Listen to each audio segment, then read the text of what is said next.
Hey guys, welcome back to Drew Tutorial, and in today's video I'm going to show you how to delete a contact from inside Google Drive. Before we jump in guys, would you mind take a moment to give this video a like and hit that subscribe button, because this will let me know that you found value within this video.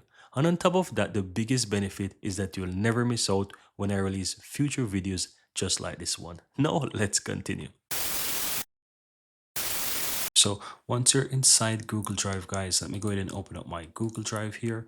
And once you're here, in order to delete a contact, you simply want to go towards the right hand side and find contacts. Then once you click on this, you will open up all your contacts and you want to find a contact in the contact list that you want to delete. Now let's say I want to delete the guy here. So I'm going to click on this contact, and if you look towards the upper right hand side, you will find delete button here. So you can simply click on delete from contacts, click on delete, then move to trash, and that contact will be deleted. And that's it. Very easy and very simple. Here you have it guys. I really hope you found value within this video, and if you do, don't forget to take a moment to give this video a like and hit that subscribe button so that you'll never miss out when I release future videos just like this one. Thank you guys for watching, and see you next time.